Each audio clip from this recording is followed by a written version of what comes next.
Punjab assembly में मेंबरान की गिनती तो निस्बतन आसान काम था। मुल्क की मजमूई सूरत हाल ये बन चुकी थी कि दो और चीजों का अंदाजा लगाना भी जरूरी था। जूते कितने लगे और प्याज कितने खाने पड़े। होना तो यही था जो हो गया, लेकिन पाकिस्तानी सियासत क्या हुई कि जिल्लत किसी के हिस्से में ना आए। जब से अदम एतमाद का नाटक ऊपर कौमी असम्बली में रचाया गया, पंजाब में कौन सा ऐसा भोंडा हथकंडा था जो ना आजमाया गया हो। ऐसी हरकतों से सिर्फ ये हुआ है कि कौमी अफरा तफरी में इजाफा हुआ और तो कुछ हासिल ना हुआ। लेकिन आफरीन है हमारी पॉलिटिकल क्लास को कि पंजाब में आखिरी दम तक शुर्लियां चलाई जाती रहीं। इस ड्रामे में एक मरियम नवाज हैं जिन्होंने कुछ तहजीब और शाइस्तगी का मुजाहरा किया। ज़िमनी इंतखाबात के नताइज आए तो उसी शाम उन्होंने बजरिया अपनी एक ट्वीट के अपनी जमात की शिकस्त तस्लीम की और ये भी कहा कि शिकस्त के असबाब पर PMLN को गौर करना चाहिए। इससे उनका कद कम तो ना हुआ, हरीफों ने भी उनकी इस बात की दाद दी। लेकिन ये मरियम थी, चचा जान और कजन हमजा शहबाज तो बस वेलियां मारते रहे। उनसे कुछ शाइस्तगी का मुजाहरा होता तो कितना अच्छा होता। लोगों ने दाद देनी थी, लेकिन जहाँ शाइस्तगी का खाना खाली हो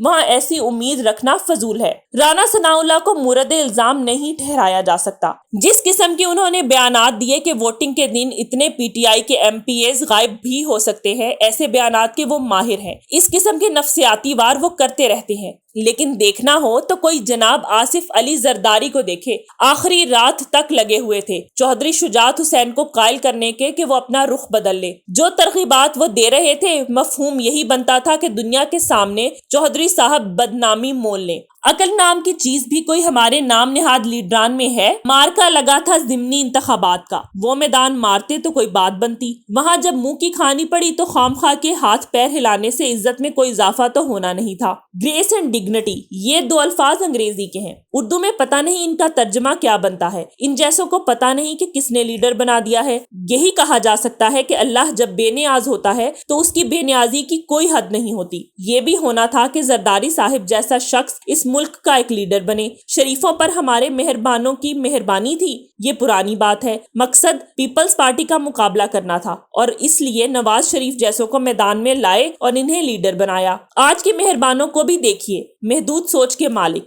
इसी महदूद सोच के ताबे उन्होंने ये सब कुछ किया जिससे 3 माह में मुल्को कौम का बुरा हाल हो गया। इतने तबाहकुन 3 माह हमारी तारीख में नहीं गुजरे जितना ये वक्त जिसमें ये सब ड्रामा हुआ। आज तक उनके पास कोई जवाब नहीं है कि ये सब कुछ क्यों किया। लेकिन छोटी सोच का कोई इलाज है?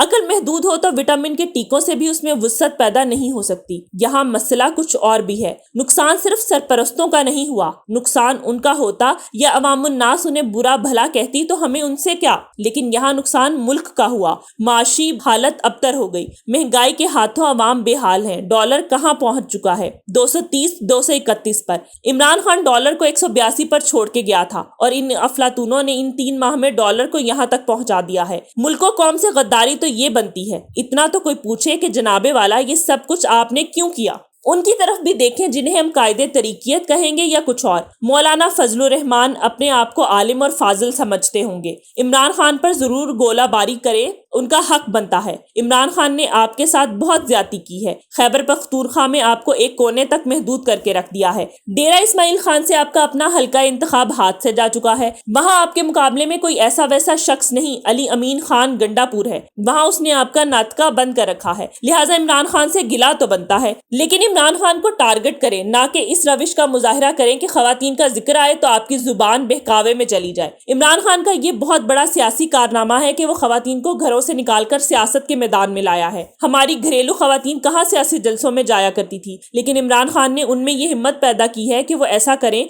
और आज कोई माइका लाल पाकिस्तान में नहीं जो खवातीन की इस एक्टिविज्म को खत्म कर सके।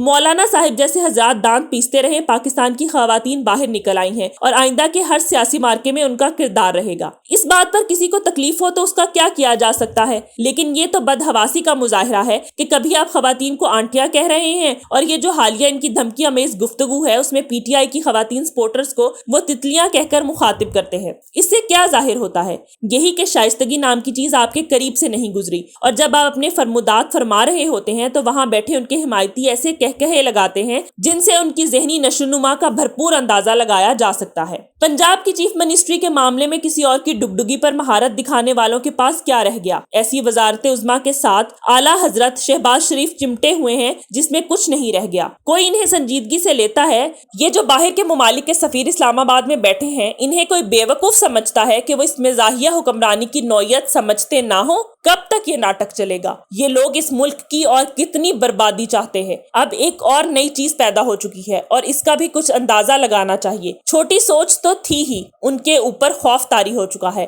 खौफ इस बात का कि आगे जाकर हमें पता नहीं क्या करना है। इलेक्शन ना कराएं तो हालात मजीद खराब होंगे। इलेक्शन कराए जाते हैं तो इमरान खान को कौन रोकेगा? अवामी गुस्सा अरूज पर है, इमरान खान की हिमायत अरूज पर है। ताजा मैंडेट के साथ असेंबली में आया तो क्या हशर बर्पा होगा। अब तो ये खौफ हरीफ दिलों में बैठा जा रहा होगा। हाथ जोड़ते हैं, बहुत हो गया इस मुल्क के साथ। क्या मजीद तबाही की मुतहम्मिल कौम हो सकती है? लेकिन वो फोटो तो देखी जाए जिसमें ये सारे लीडर बैठे हुए हैं, कैसे कह कहे लगा रहे हैं। इतनी अकल तो होनी चाहिए कि इन हालात में दांत इस अंदाज से दिखाना बदजौकी के जुमरे में आता है।